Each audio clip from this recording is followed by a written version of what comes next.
It's Friday. Friday is upon us. Friday is here. Good morning. Welcome to Good Morning Uganda.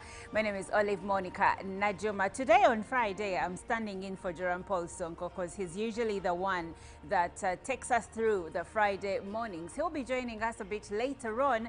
But for now, let's get onto it. Let's get into business. Let's start the beautiful, amazing Friday. And I hope that you are okay. Valentine's is coming. I hope you know where your person is, because there is this song that is normally shared lately where they are asking women, where is your boyfriend? Where is your partner? But anyway, we'll get into those conversations as we go along.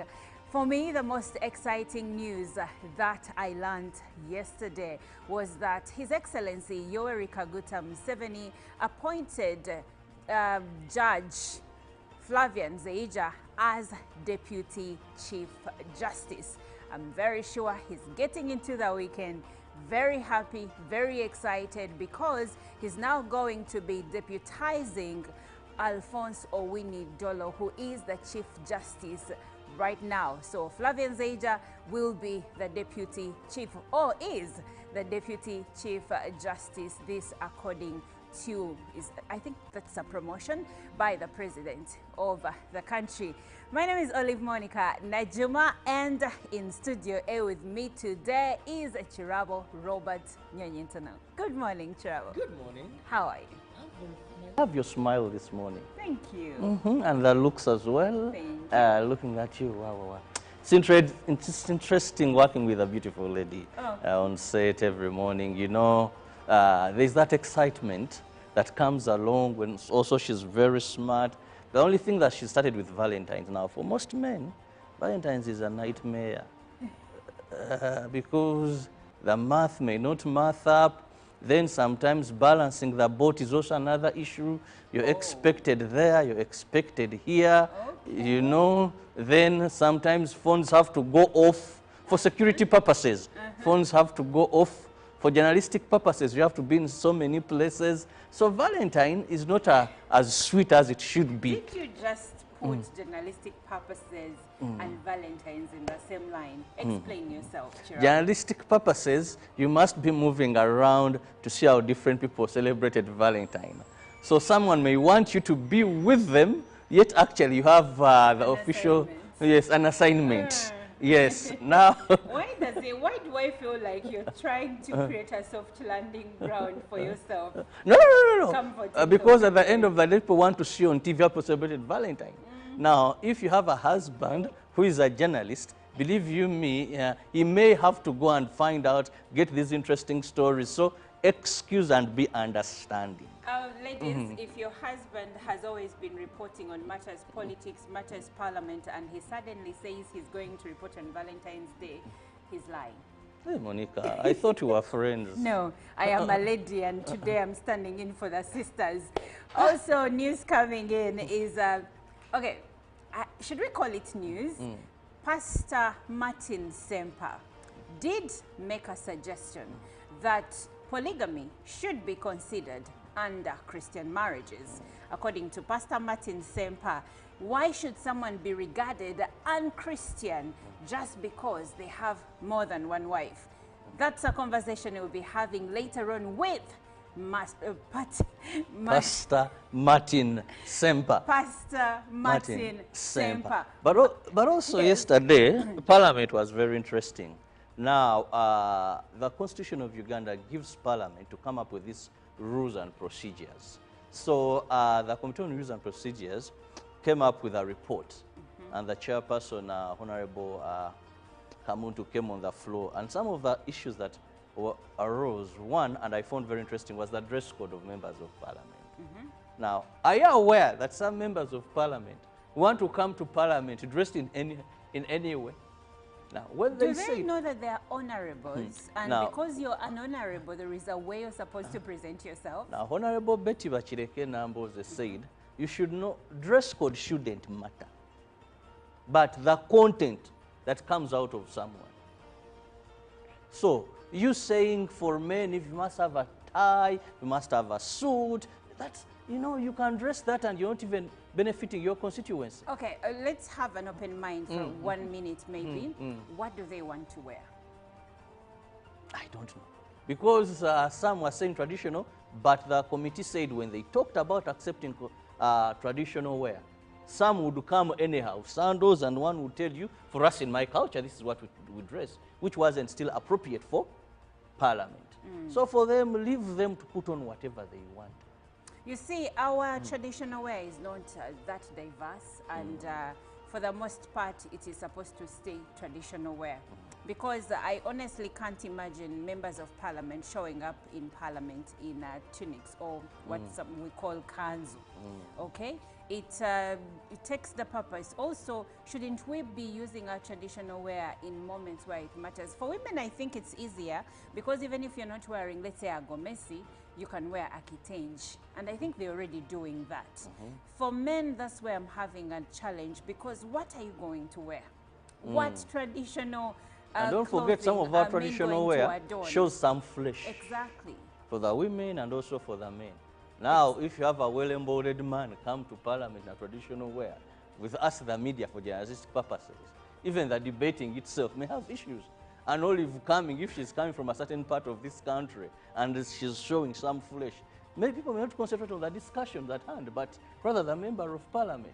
So, can we not put me in this example? I'm just, it is a Friday. You're just being light. I know. Yeah, I'm just picturing you in some, I have that Please sense. don't picture I'm just me. picturing you in some Karamajongo wear and you're coming to Parliament. Robert Olumba America na ye. How good it would look. To get it out. So on 14th, which will be next week, it will be Valentine's Day. I hope you are ready to shop for your loved ones, to send flowers. But there is something Ugandans are doing, and I think I've seen it happening across, elsewhere in the world. But in Uganda, it has picked up steam, and that is the money bouquets. Ideally, money is legal tender and should not be used for money bouquets. And personally, I find it a bit non-classy.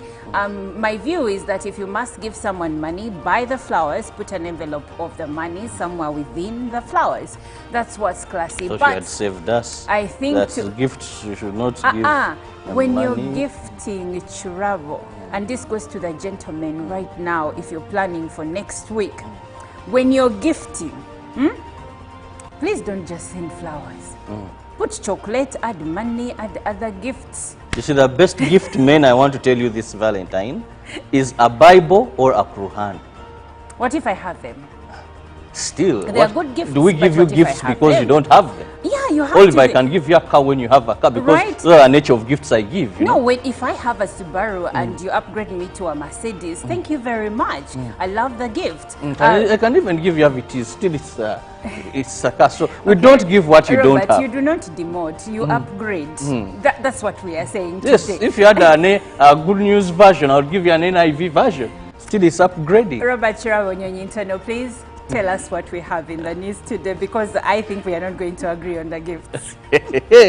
Now, let's begin with His Excellency Yoweri Kaguta Museveni on the Tarehe Sita Day, which was yesterday. Now, President Yoweri Museveni has affirmed commitment towards peace and economic progress. This was during the 44th Tarehe Sita celebrations in Kyotera district. Earlier, the Chief of Defense Forces, General Muhoozi Kainerugaba, affirmed Uganda People's Defense Forces' readiness to consolidate Uganda's peace and security against internal and external aggression.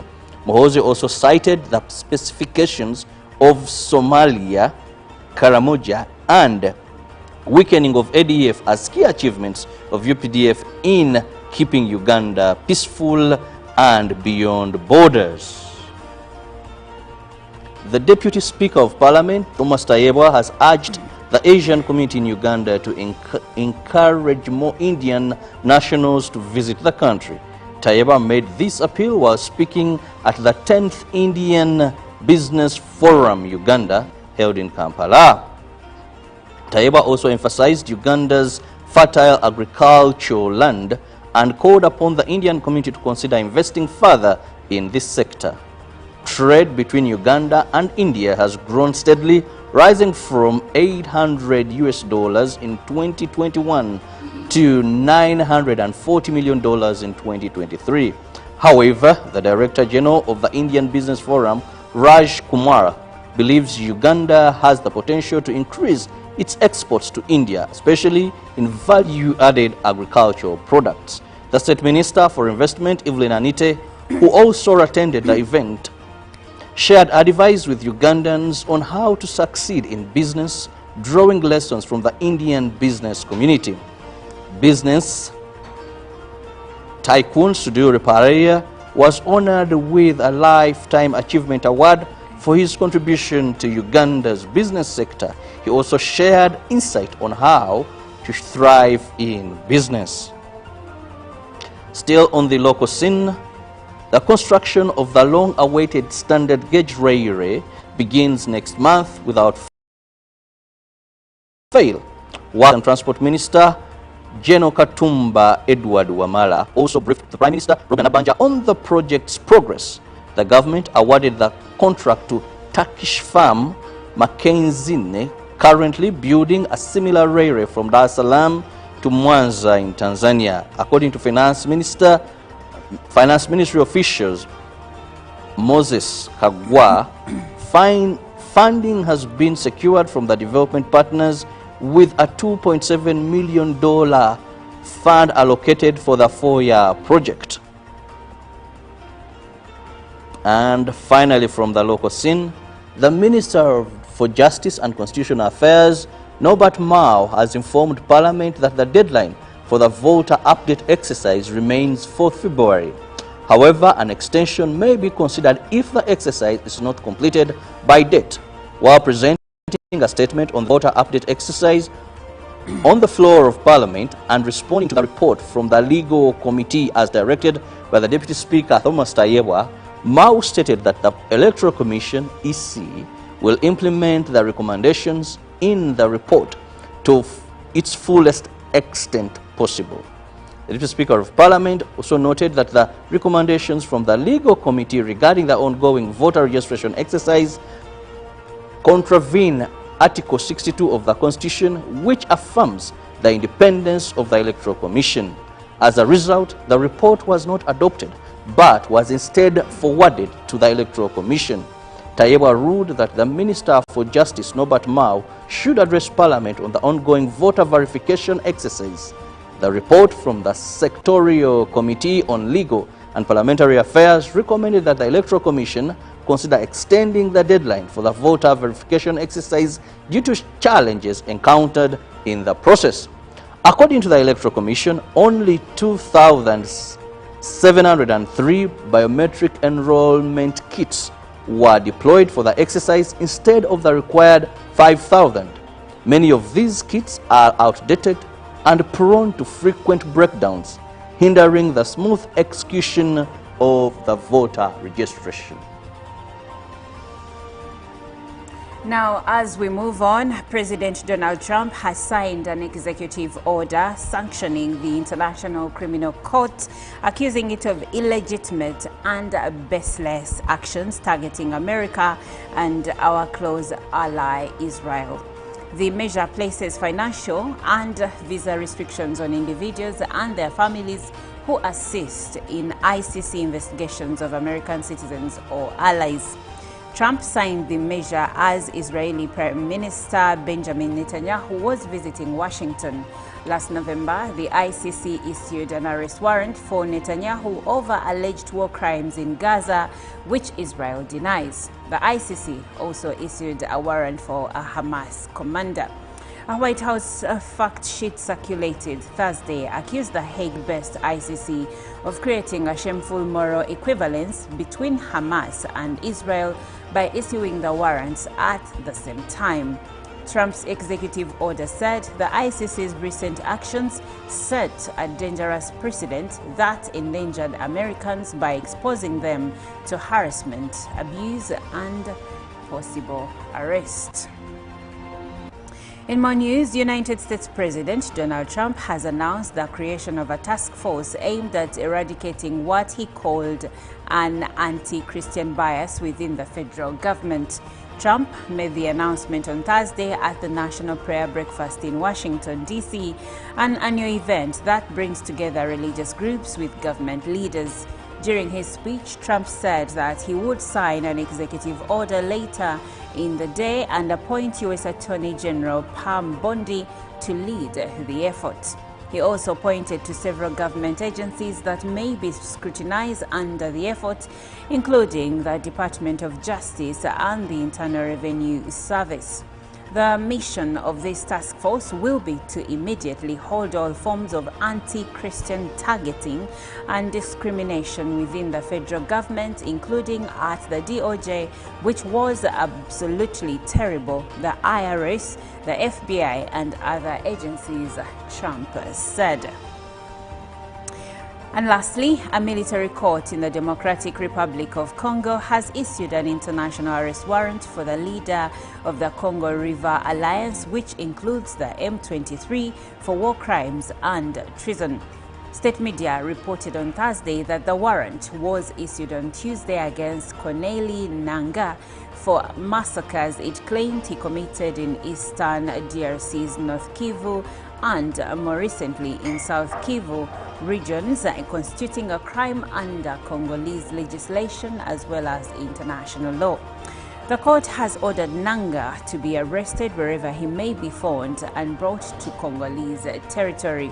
Violence erupted in Goma, a city of 2 million people in eastern DRC 2 weeks ago, when the M23 fighters launched a major offensive against government forces. On Wednesday, the UN Office for the Coordination of Humanitarian Affairs estimated that at least 2,800 people died in Goma due to the violence. Thousands of people have also been displaced, with many fleeing to neighboring Rwanda, including staff from the international organizations such as the United Nations and the World Bank. Well, that does it for our international news and also local news. But we have more in the news. Robert will be sharing with us what's happening in the news, in the papers in Uganda, and I'll share what's happening in the locals in Kenya and Tanzania. Thank you, Olive. We begin with the New Vision, where on the front page there's a very big headline there for you: 60 billion loss. Finance staff sent to Luzira prison. And Museveni assures Uganda of security. Then there's so much tribute to Aga Khan's legacy in Uganda. Also in the education, tough rules set for teacher recruitment.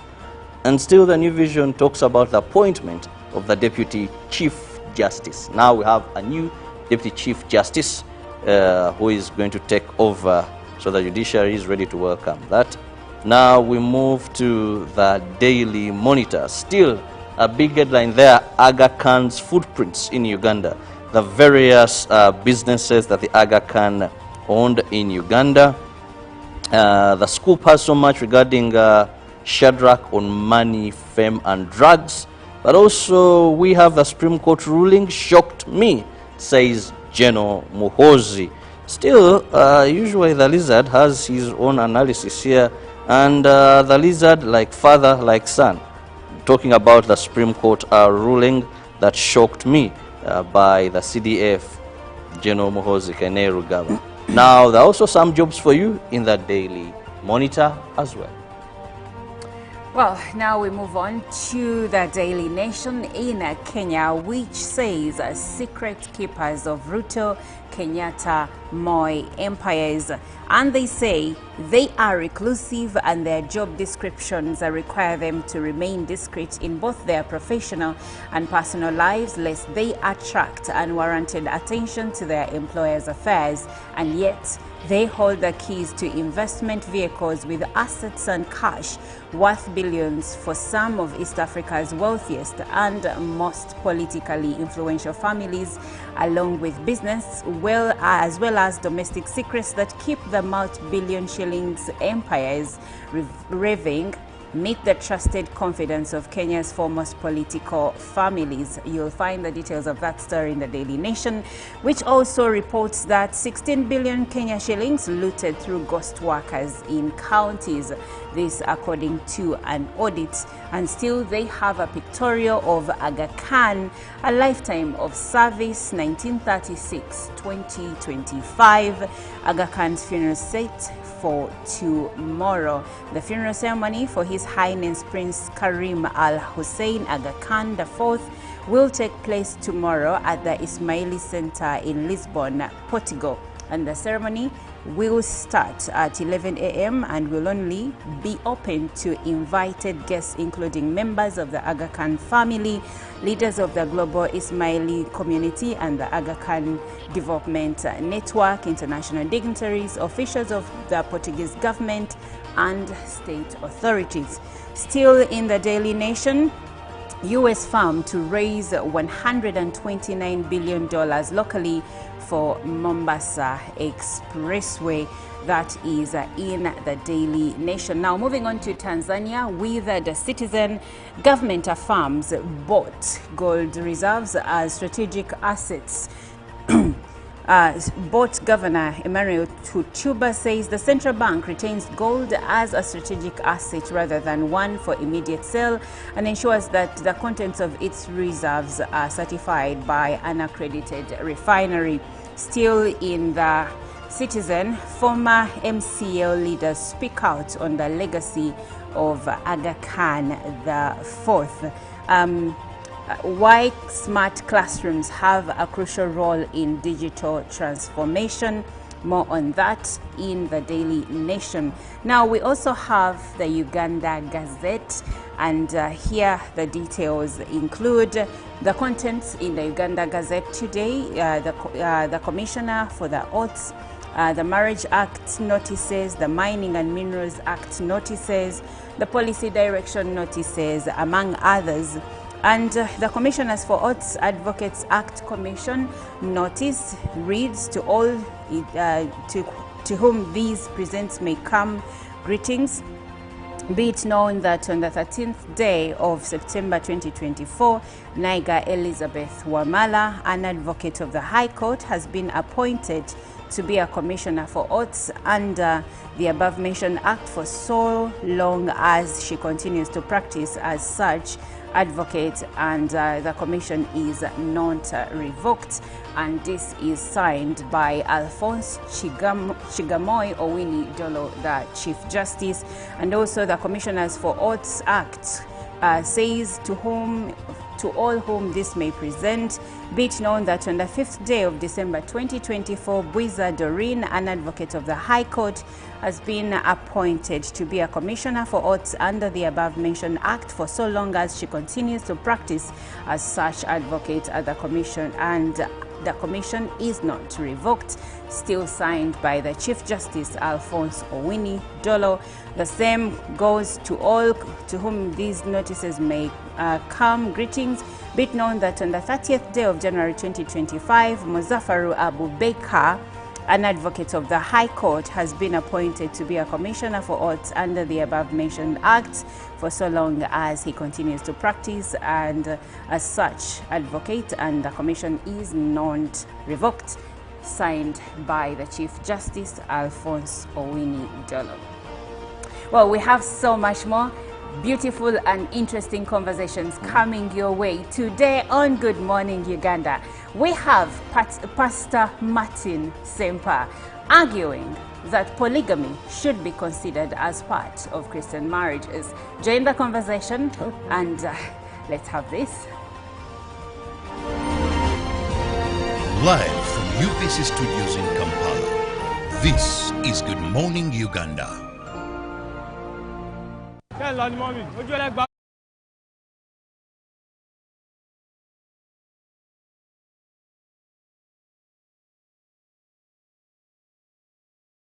Morning Uganda.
It's Friday. Friday is upon us. Friday is here. Good morning. Welcome to Good Morning Uganda. My name is Olive Monica Najuma. Today on Friday, I'm standing in for Jerome Paul Sonko because he's usually the one that takes us through the Friday mornings. He'll be joining us a bit later on. But for now, let's get into it. Let's get into business. Let's start the beautiful, amazing Friday. And I hope that you are okay. Valentine's is coming. I hope you know where your person is, because there is this song that is normally shared lately where they are asking women, where is your boyfriend? Where is your partner? But anyway, we'll get into those conversations as we go along. For me, the most exciting news that I learned yesterday was that His Excellency Yoweri Kaguta Museveni appointed Judge Flavian Nzeija as Deputy Chief Justice. I'm very sure he's getting into the weekend very happy, very excited, because he's now going to be deputizing Alphonse Owini Dolo, who is the Chief Justice right now. So Flavian Nzeija will be the Deputy Chief, or is the Deputy Chief Justice, this according to, I think that's a promotion by the President of the country. My name is Olive Monica Najuma, and in Studio A with me today is Chirabo Robert Nyonyintono. Good morning, Chirabo. Good morning. How are you? I love your smile this morning. Thank you. And the looks as well. Thank you. Looking at you, wow. It's interesting working with a beautiful lady on set every morning. You know, there's that excitement that comes along when also she's very smart. The only thing that she started with Valentine's now, for most men, Valentine's is a nightmare because the math may not math up. Then sometimes balancing the boat is also another issue. You're expected there, you're expected here, you know. Then sometimes phones have to go off for security purposes. Phones have to go off for journalistic purposes. You have to be in so many places. So Valentine is not as sweet as it should be. Did you just put journalistic purposes and Valentine's in the same line? Explain yourself, Chirabo. Journalistic purposes, you must... First conversation, focusing on accountability, inspiration, information, and sensitization of the public from the various sources, such as inspirational profiles. Having a disability is not inability. Every Friday, 9 p.m., it's one-on-one with Michael Jordan Lukomwa. Don't you see anywhere that you would give a credit in the fight against COVID? My role as the owner of the country is not to, be preoccupied by giving credit to my servant. We have said that if we are to talk to General Museveni, there must be certain conditions in place. Is it true that you paid 5 million shillings to MPs that voted for? Was brought to you by... I'll call you every day, yeah, yo, baby, dundolo. You can now get all the Chibuzi out with MTN voice bundles. Call all networks, Kubei Dondolo. Buy a 25-minute voice bundle for only 1,000, or buy any daily voice bundle of your choice. Dial *100 *21# and select daily, or use the My MTN app. When we talk together, we are unstoppable.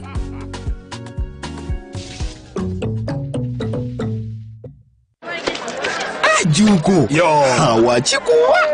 Check the shopping, man. What's your secret? Haven't you heard of the parish development model PDM? Yes, I did, but I thought it was just a talk. No, Sebatia. It is real.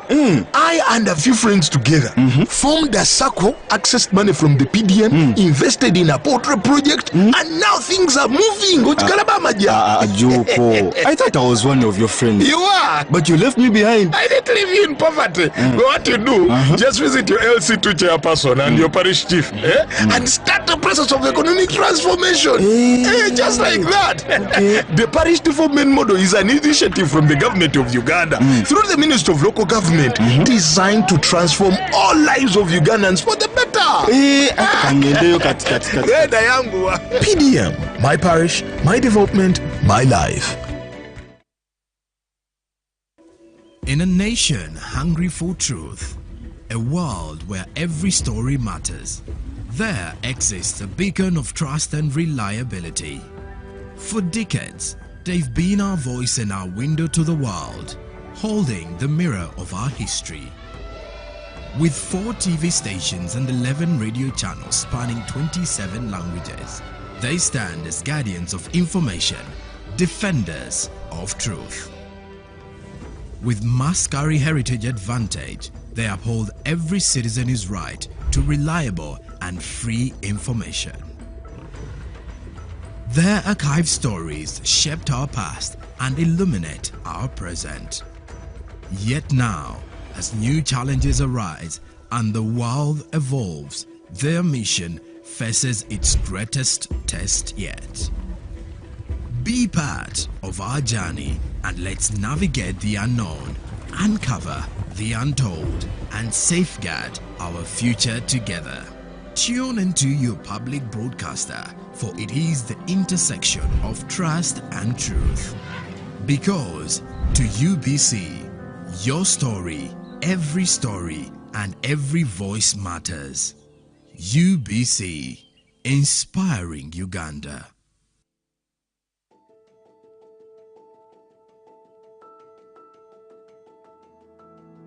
The circle started 5 years back with 15 members who were part of the executive, and we managed to use the same 15 members to mobilize the youth and come in to make the 16 associations. So each member took a thought of gathering, mobilizing the 15 people to make associations. So the Live from UBC Studios in Kampala,